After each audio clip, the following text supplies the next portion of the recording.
Yo, kamusta kayo? Kamusta ang Valentine's nyo? Diba? Nakabimbang ba ang lahat? Nabimbang ba ang lahat? Bimbang eh. Ngayon, kung hindi ka nakabimbang, wala ka na bimbang, it's no big deal. Hindi problema yun, par. Etong nakikita mo sa akin. Itong nakikita mo sa akin na may masaya akong relasyon. Isa sa mga dahilan kung bakit ganito, sobrang hindi kami nagligawan. Sobrang relax lang nung nangyari. Sobrang, ano bang tawag dito? Ano bang matatawag dito? Parang sobrang basic nung nangyari. Sobrang hindi nakaka-stress, hindi mabigat. Di ba kasi ganun eh. Ganun yung naging traditional na ano eh. Pag magpo-pursue ka ng babae. Ako, based on my experience, na hindi talaga dapat pinupursue ang babae. Hindi talaga. So wala talagang ano yun. Wala talagang kakainat ng maganda yon. Kasi ang mga babae, alam nila, tukoy nila, kung sino at kung anong uri ng lalaki yung gugustoy nila or yung mamahalin nila. Sa panahon ngayon, magkaiba na yung ano eh. 'Di ba before lalaki lang yung ano eh, yung parang bebeng-bang pero di niya mahal yun. Same thing na rin sa babae ngayon. May mga babae na bubukakaan nila pero hindi nila mahal yun. Pero ang babae, alam nila, tukoy nila kung sino at kung anong uri ng lalaki yung gusto nila. Kaya kung ikaw, mag-e-effort ka, pupursue mo yung babae. Hindi. Siguro, way back, mga kapanahonan ng mga lolo't lola, siguro, yun. Uso yung nadadaan pa sa effort dati. Alam mo bakit? Ito, bigyan ko kayo ng dahilan. Kung bakit before, nadadaan sa effort ang babae. Before kapanahon ng mga lolo't lola. Kasi yung babae dati, nasa bahay lang. Di ba? Ang babae, alam niya yung role niya. Maging housewife. Di ba? Alagaan yung purity niya. Sa abot ng makakaya niya. Feminine sagad. Di ba? Mag-aantay lang sila ng manliligaw sa kanila. Magpapaligaw sila. Eh ngayon, nasa loob lang ba ng bahay ang mga babae at inaalagaan yung purity nila o hindi? Tama, hindi. Pakalat-kalat na. Pakangkang na nga eh. Para ka nang tumama sa loto kung sa panahon ngayon makatagpo ka ng ano, yung puta virgin. Zero experience. Parang tumama sa loto na ewan yun. Pero hindi naman porket may experience sablay na or error na or negative na agad. Pero yung may mataas na body count, yun siguro. Sablay na yun, negative na yun. May side na sa utak yun, di ba? Magulat ka, 20s na babae, tapos yung body count, like, pas 20. Anyway, hindi talaga para mag-pursue ka, kasi ako na-experience ko eh. Diba? Way back nung hindi pa ako vlogger, wala pa akong impluwensya at resources. Sinusubukan kong mag-pursue ng babae. Walang kinakahinat ng maganda. Hanggang sa nag-focus ako sa sarili ko. Na-establish ko yung aura, yung resources, yung impluwensya, yung fame. Diba? Tapos nag-pursue ulit ako ng babae. Wala na naman, hindi pa rin. Walang nangyari pa rin. Diba? Kasi nga, hindi para i-pursue ang babae sa panahon ngayon. Kasi nga, alam nila, tukoy nila. Kahit sino ka pa, kahit ano pang meron ka, kung hindi ikaw yung tipong lalaki nila, hindi ka nila magugustuhan. Pwede siguro, may mga babaeng kupal na, okay, gusto mo pala ako, take advantage muna kita. Marami kang resources eh. Makapag-LU ako dahil sa'yo eh. Makapag-night ride bulalo, coffee ako sa gabi, sa Tagaytay dahil sa'yo. Yun, pwede yun. Take advantage ka muna nila. Diba? Ngayon, pag bilang isang lalaki, hindi ka ganun ka-aware na may mga ganong klase ng babae, puta, majijiji ka, matitake for granted ka talaga. Doon na lumalabas yung term na gold digger, pinarahan lang ako niyan, ganito, ganyan. Pero actually, wala namang gold digger kung walang tulok na lalaki. Kasi ikaw dapat kutob mo na yun eh. Kutob mo na yun, putangin na nitong above na to. Hindi ako trip na ito. Diba? Unless nagkakaroon ng exchange of something. Diba? Like for example, ganyan. Playtime yan. Papalibre siya sa'yo, nakatanghod siya sa'yo. Diba? Pero pinagsisilbihan ka niya. Ginagawa niya yung mga gusto mo. Alam mo na siguro yun. Diba? Nililinis-linis niya yung tubo-tubuhan mo. Bagets mo na yun. Pero, nag-e-effort ka, gumagas ka, tas wala kang napapala. Diba? Dapat makatunog ka na. Lagi mo tatandaan, walang babaeng gold digger kung walang lalaking tulok. Diba? Lagi mo tatandaan yan.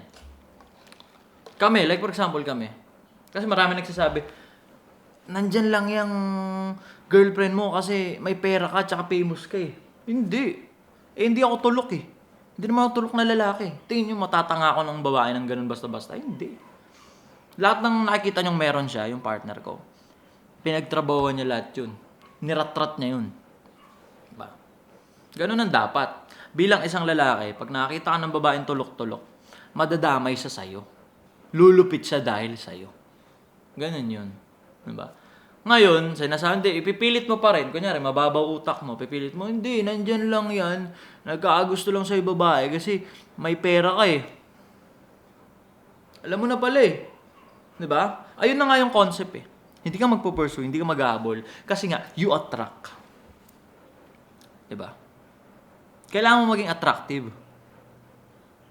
Hindi lang basta appearance yung pinag-uusapan natin. Kasi nga yung appearance, yung mukha, yung pagiging gwapo.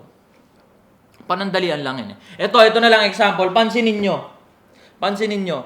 Lahat ng may mga resources na lalaki, lahat ng mayayamang lalaki, matitikas na lalaki na hindi naman kagwapuan, pero ang gaganda at ang sasariwa ng mga napapangasawa. 'Di ba? Kasi nga ang babae, design yan para magpasakop dun sa lalaking babaguhin yung buhay nila. Hindi lang sa basta gwapo. 'Di ba? Unless sobrang tanga ng babae, na sobrang dami nun ngayon. Yung sobrang tangang babae, na kunyari, yung kagwapuan kasi, pwede niyang patusin yun, pero sa panandalian lang. Pag napansin niya na wala talagang direksyon yung lalaki, iwan niya na dapat yun eh. Tangina, gwapo lang. Pero wala namang direksyon sa buhay, wala namang pangarap, wala namang bilang. 'Di ba? Sa madaling sabi, yung pagkakaroon ng direksyon sa buhay, yung pagkakaroon ng bilang, yung pagkakaroon ng ambisyon na magkaroon ng magandang buhay, ayun ang nagmamatter talaga. 'Di ba? Kaya nga pwede mong ma-surpass yung pagiging hindi mo kagwapuan eh. Kaya di ka gwapo. Mag-focus ka dun sa mas malalim na bagay. Like for example, yung ambisyon sa buhay, yung focus sa grind, yung focus sa personal growth, pagpapalupit ng sarili so that hindi ka magpo-pursue, bagkus mag-a-attract ka. Ma-attract sila sa'yo kasi malupit ka, matikas ka eh. Diba? Like for example ito, pinaka-literal. Isang individual, meron kang magandang sasakyan. Magandang sasakyan, sports car, mamahalin sagad. Tapos yung lifestyle mo, sarap ng buhay mo. Dumadami yung kumukulit na babae sa'yo. Diba? Kasi nga sa paningin nila, malupit ka. Didikit sila sa'yo. Hindi dahil gwapo ka. Unless, nung matapos mo magpapera, nagparitoke ka, paayos ka ng ilong, paayos ka ng panga, pagluta drip type shit ka, paritoke ka, reconstruct ka ng sarili mo sagad. Pero pwede mo ma-surpass yung pagiging pangit kung mag-focus ka dun sa mga bagay na yun. Palupitin mo yung sarili mo, focus ka sa personal growth mo, establish mo yung resources mo, yung finances mo. Diba? Proper mindset. Tangin ng angas nun. Para kang umiilaw sa mata ng babae nun. Diba? Ngayon, kung ipipilit mo na hindi ka pinapansin ng babae kasi pangit ka, iiiyak mo nang iniiyak yon, isang malaking kabubuan yun. Kasi, kung titignan mo ganito, paano ko ba example? Teka lang. Bigyan kita ng example para magets mo ng mas maayos. Para hindi mo pinagmumukhang kawawa yung sarili mo. Ganito kasi yan. Babae.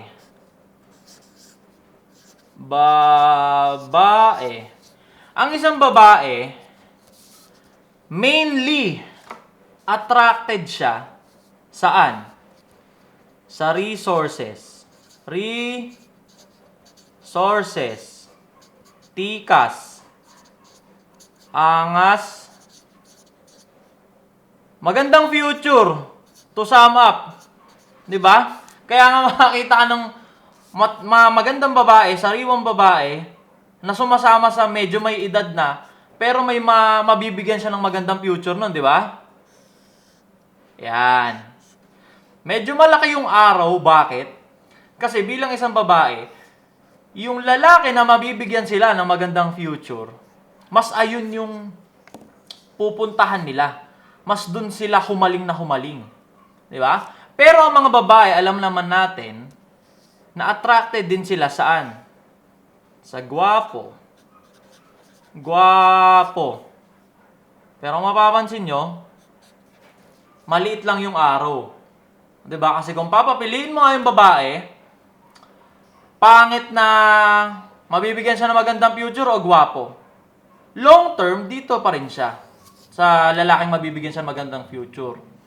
Mas madalas lang na dito siya madalas nagkakamali sa gwapo. Naaanakan siya. Diba? Dito lahat ng pagkakamali. Dito na-encounter ng babae yung mga pagkakamali. Bakit? Kasi ang lapit Ito yung pinakamadali niyang makuha. Yung gwapo. Diba? Nagigets mo ba? Ngayon, eto ka. Pangit ka. Kagaya ko. Ay no. Pangit.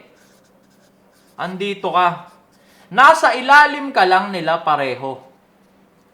Diba? Tapos, kumbaga, sa taong nakatalikod, nasa paahan ka lang ng babae. Wala ka sa harap niya. So, hindi ka niya nakikita. Wala ka sa radar niya. Bilang isang pangit, mag-e-effort ka ngayon kay babae. Kung mapapansin mo, malaki yung araw kasi lintik yung effort, lintik yung actions, lintik yung resources at oras na sinasayang mo para lang habulin tong babae. Pero hindi ka niya papansinin kasi nga, andito siya nakatingin. Di ba? Andito ka lang sa baba niya. Ang isang babae ba, or kahit sino, in general, ang isang tao ba, nilulook up niya ba? Kaya nga look up Nasa harap yon or nasa taas. Nandito ka lang sa baba. Paano kanyang kikibuin? Diba? Nagigets mo ba? Ngayon, bilang isang pangit, ito ang malupit. Ito ang malupit. Bilang isang pangit. Sobrang daming ways para magkaroon ka ng magandang future. Resources, tikas, angas, well-established na pamumuhay. Ayan Kita mo? Sobrang daming ways. Tsaka ang laki nung space Sa'yo lahat yan. Sa'yo lahat yan. Diba?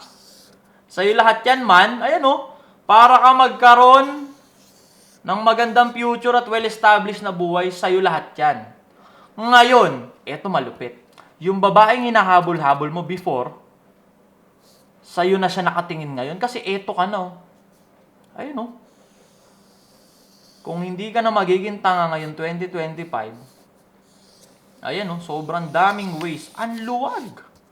Sobrang luwag Sobrang luwag, sobrang dami mong chance, sobrang dami mong pwedeng subukan, iba't ibang ways para maging matikas, para maging well-established na individual. So that yung babae na ine-effortan mo before, nilo-look up ka na niya ngayon. Once mapagtagumpayan mo to.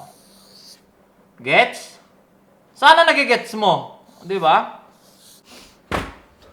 Diba? Napadrawing pa Pero sana na-gets nyo, di ba? Mukhang nakakatawa lang yung drawing ko kasi mukhang tanga. Pero yun ang totoo man. Ayun ang totoo. Bilang isang pangit, pwede kang makapilit. Di ba? Kanya, hindi, pipilitin mo, effortan mo lang. Ang kulit mo, ayaw makinig sa akin. Di ba? Ipipilit mo. Mapipilit mo naman, pero saglit lang yun. Di ba? Pag naubos na nung babae yung kung anong nabe-benefit niya sa'yo, patay ka, yari ka na. So, madaling sabi, dumidikit ang babae kasi may resources tayo. Yeah. At kailangan mo padami ng resources. But saka lagi mong tatandaan, hindi porkit nagpapadami ka ng resources para nandyan yung mga babae na yan. Hindi na nun ibig sabihin na, yun lang yun. Hindi. Pag dumami yung resources mo, ikaw naman yung unang magbe-benefit Ikaw, pamilya mo, sasarap buhay mo Di ba? Gets? Disregard mo muna yung babae na yan. Disregard mo muna. Parami ka muna ng resources. Doon ka muna sa something na hindi lang yung pagkakaroon ng babae yung benefit. Pati yung personal. Pag lumupit ka, dumami yung resources mo, naging ma-influensyang tao ka, impactful tao ka sa society, ikaw yung unang magbe-benefit Bonus na lang yung maraming babae na nagsisilapit na yan Diba? Kesa naman andito, nagkukumahog ka ngayon, nasa survival mode ka, tapos aaksayahin mo na yun doon sa babae. Ang nagbe-benefit lang yung babae. Hindi ikaw, hindi yung pamilya mo. Hindi ikaw nagbe-benefit. O, paano unang-una? Pagod ka. Pressured. Ubus yung resources mo na kakarampot pa lang sa ngayon. Di ba? Nagmukha ka pang tanga sa mata ng angkan mo. Bakit? Wala, nagka-jowa lang. Nakalimutan na yung pamilya. Parang ganun. Di ba? Ang kailangan mong gawin, focus ka muna sa sarili mo. Establish mo yung aura mo, yung finances mo, yung resources mo. Doon mo ubusin yung, yung malalakas mong taon. Diba? Kasi may ganun may energetic year ka Diba? At mababawasan yung energetic year mo kung hindi mo titigilan yung mga bagay na sa tingin mo hindi nakakatulong sa'yo. Bisyo. Diba? Natatawa ako, promise. Tawan-tawa ako. Sa kada may papasok doon sa vape shop. Kung magkano minimum sahod ngayon? Pagpalagay na natin nasa matikas na corporate tong nagtatrabaho, 800? 800? Pata magkano yung vape? 650? Natatawa ako. Napagtanto ko. Kaya maraming Pinoy ang mahirap. Lintik yung logic Lintik yung paano tumakbo yung utak nila. Sahod kang minimum, ibibili mo pa nung bagay na bibigyan ka lang nun ng sakit. Diba? Pamparelax daw, pampababa daw ng kinain. Puta, pampababa ng kinain. Magtubig ka, magtsaa ka. Pamparelax, tangina matulog ka, maligo ka sa ilog. Diba? Pero hindi lahat magigets tong sinasabi ko. Kaya nga, yun na yung separate sa kung bakit may mga yumayaman at nananatili na lang na ganun. Diba? It is a matter of mindset. Game! Sunod! Gets par. Labas muna tayo. Putang ina mo, liwanag. Ayun. Teka lang.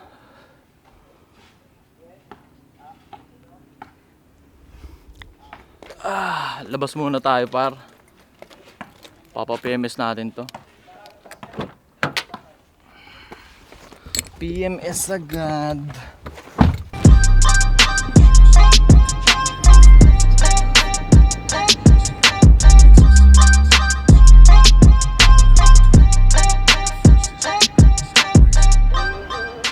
Stopover muna tayo saglit. Bibili lang tayo ng kape dito sa Badpurs.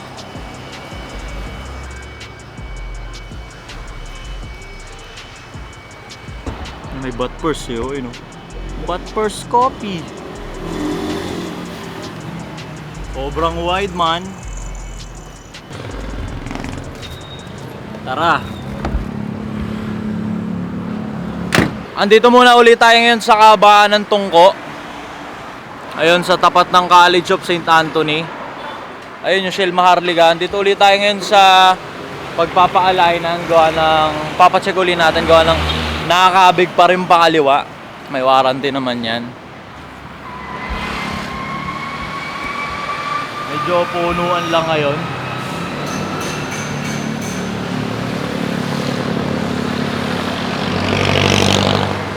Naka 2-inch lift lang to Tangina ko makabig na. Kailangan na isa-is na to 6-inch lift. Tas magkakabal ng goma. Tas pag sumahod sa paliwagan. Tsaka yung sticker ko ng Autobots kupas na Kailangan na uling bumalik doon.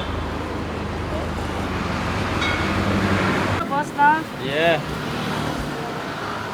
So may muna tayo, tempo. Habang waiting. Oh my.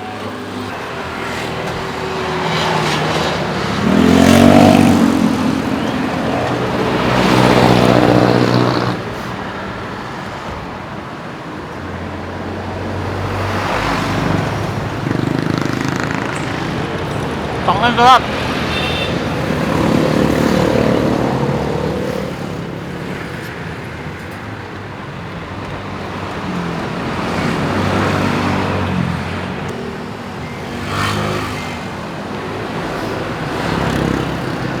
So may par.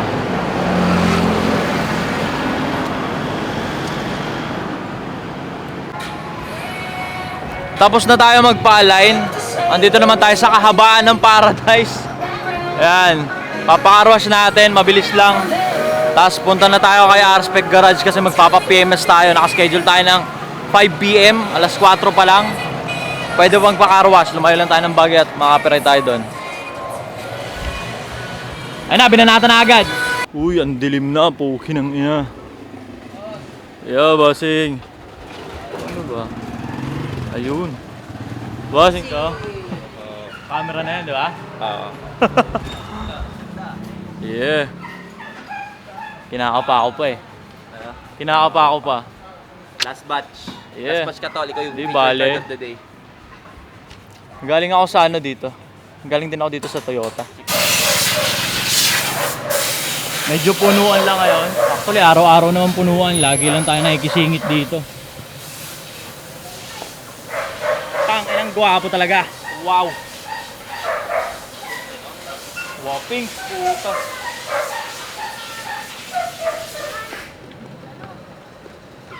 Angas!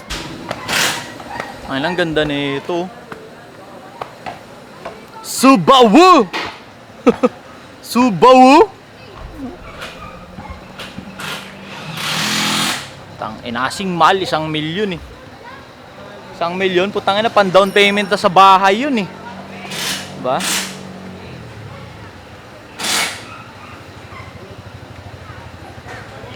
Ano yun, par? Ha? Tara. Sure lang pala eh. Tara, tara. Subscribe ako dyan. Thank you, par.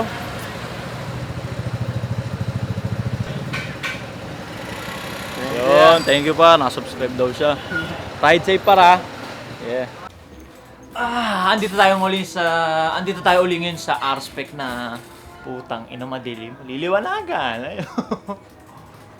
Andito tayo uli ngayon sa R-Spec dahil ipapa-PMS natin si Gale yung Hilux natin na 2022 model na naging kasama natin ever since inang mags to, baliw na lang ano na ito eh, baliw na lang. Ang ina 160k, kinang ina mags, tas magagater lang. Fuck that shit. Dito ako sa payong. Kaya banayad whiskey na lang muna tayo dito.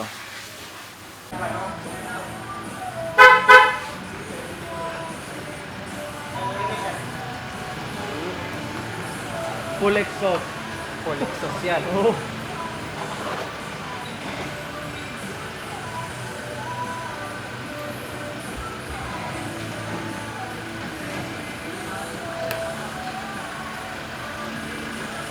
Yeah.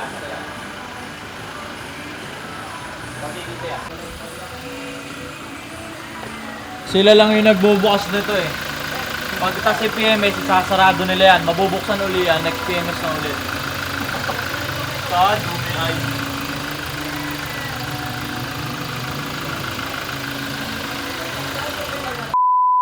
Alright na. Tapos na tayo dito. Ayun oh. Yung mga finishing touches na lang.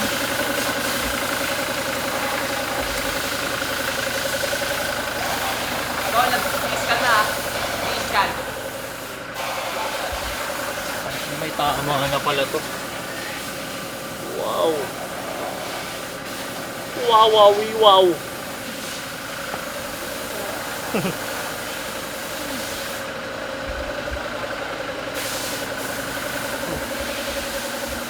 Whopping.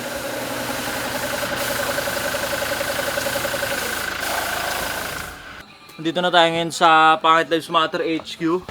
Dahil dito natin pinalalamob tong sosotin natin bukas pag nagsimba tayo. Ito yung bagong release ni Omar B. Ay, mines par. Putang inang gwapo. Ano? Halimaw. Putang ina, may pirma pa. Wow. Tang ina, may pirma. Angas. Suotin natin bukas to pag nagsimba tayo.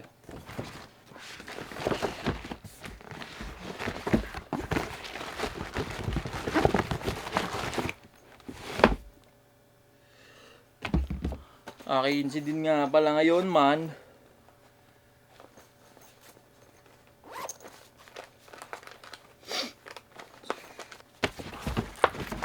Akin ngayon.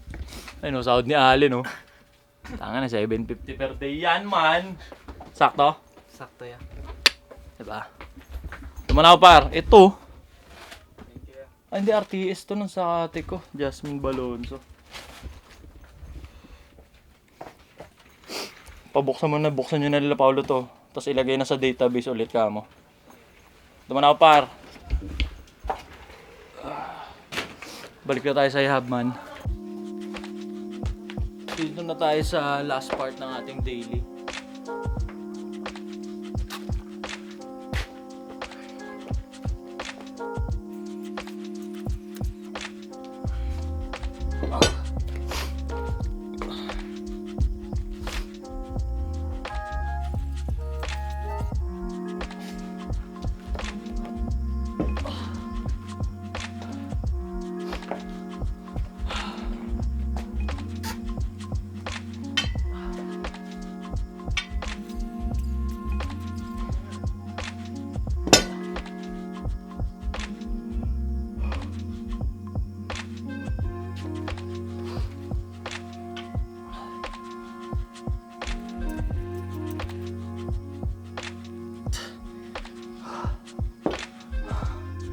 Kita-kits uli maya-maya lang onte.